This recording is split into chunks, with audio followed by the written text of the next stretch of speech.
International Criminal Court is now in session. L'audience à la Cour pénale internationale est ouverte. Oui, va ce soir. Le procès dans l'affaire Le Procureur contre Jean-Pierre Bemba Gombo, Aimé Kilolo Moussamba, Jean-Jacques Mangenda Kabongo, Fidel Babala Wandou et Narcisse Harido s'est poursuivi le mercredi 2 mars 2015 devant la Chambre de première instance 7 de la Cour pénale internationale. Composé du juge président Bertram Schmidt, du juge Marc Perrin de Bréchambault et du juge Raoult Pangalangan, avec la déposition du premier témoin de la défense, désigné par le pseudonyme D213.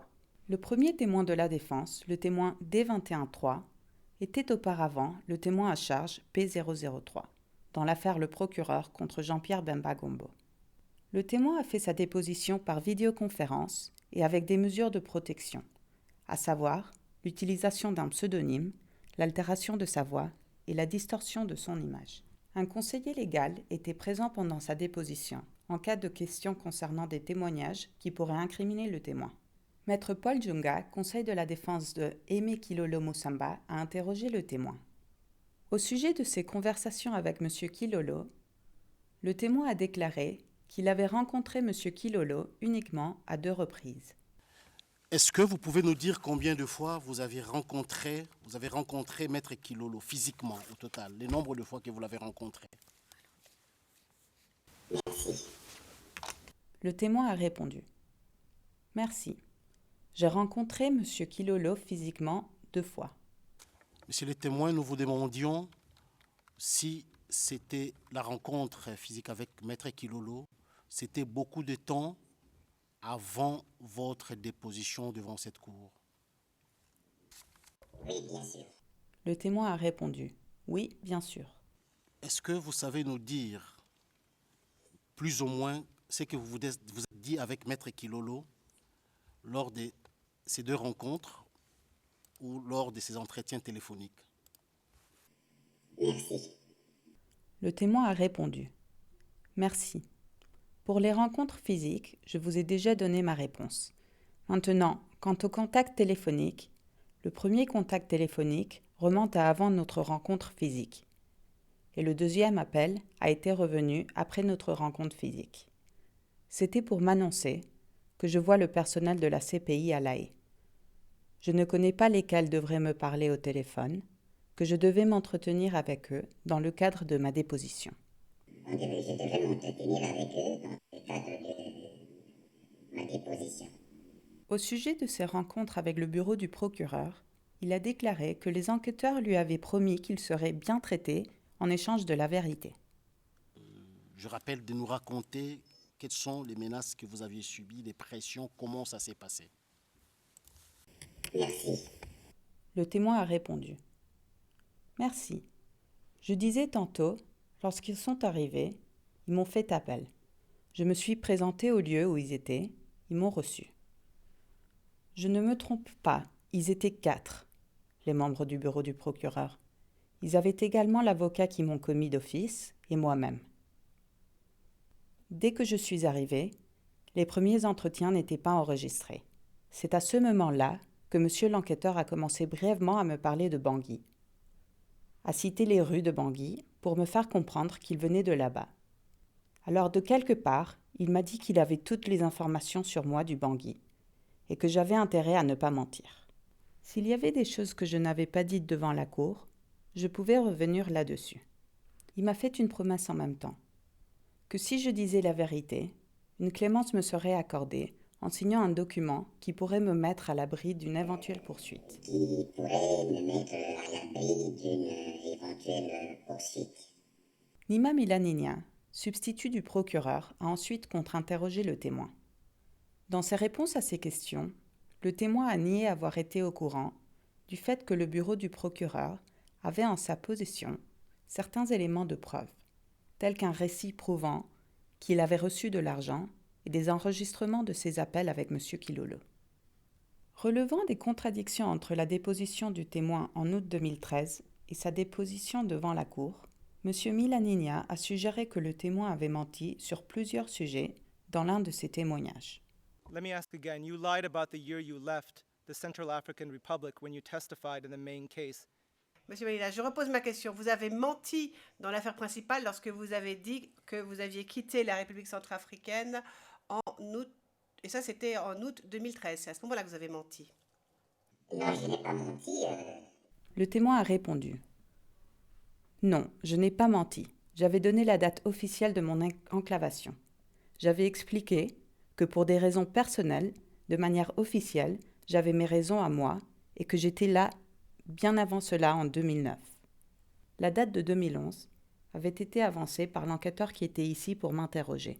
C'est lui qui avait avancé la date de 2011. From the transcript English, page 16. Transcription en anglais, page 16. Donc il s'agit de la transcription d'hier. Maître Djunga vous a posé une question. À quel moment avez-vous quitté la République centrafricaine? Voici votre réponse. Merci, Monsieur le Président. J'ai quitté la République centrafricaine en 2009. C'est ce que vous avez répondu. Maintenant, je vais vous lire un autre passage de la même transcription, page 24 de la transcription anglaise d'hier, ligne 2 à 4. Non, je me suis trompée, page 23, à partir de la ligne 25, et ensuite ligne 24 jusqu'à la ligne 3. Réponse, oui. Je vais vous donner un exemple. Lorsque l'enquêteur m'a demandé quand est-ce que je suis arrivée dans l'endroit où je suis, je lui avais dit 2011, plus bas. Je n'avais peut-être pas vraiment évalué l'importance de cela par rapport au procès, parce que je me suis dit, bon, officiellement, c'était 2011, je suis arrivée en 2011 à l'endroit où je suis, mais de façon officieuse, en ce qui concerne ma situation personnelle, c'était avant. Or, dans l'affaire principale, on vous a demandé à quel moment avez-vous quitté la République centrafricaine. Vous n'avez pas dit 2009, vous avez dit 2012. Vous vous en souvenez? Je ne m'en souviens pas. Le témoin a répondu. Je ne me souviens pas. Monsieur Milanigna a ensuite demandé au témoin s'il se souvenait avoir été informé par le bureau du procureur pendant un interrogatoire en novembre 2014 qu'ils avaient des raisons de croire qu'il avait commis un crime. During your November 2014 interview, Le bureau du procureur vous a dit à ce moment-là qu'il avait des raisons de penser que vous aviez commis un crime, n'est-ce pas? Non, je ne sais pas quel genre de crime précisé. Le témoin a répondu. Non, je ne sais pas quel genre de crime précisé. Mr. Winnes, I'm going to repeat my question. Monsieur le témoin, je répète ma question, car vous n'avez pas répondu à celle-ci. Après qu'on vous ait dit que vous aviez le droit de ne pas parler, on vous a dit que ce silence ne pouvait pas être utilisé contre vous. Oui ou non? Je vais encore revenir là-dessus. Le témoin a répondu. Je vais encore revenir là-dessus. Ce monsieur qui venait du procureur, duquel je ne peux pas citer son nom, Mr. Witness, my question is actually very simple.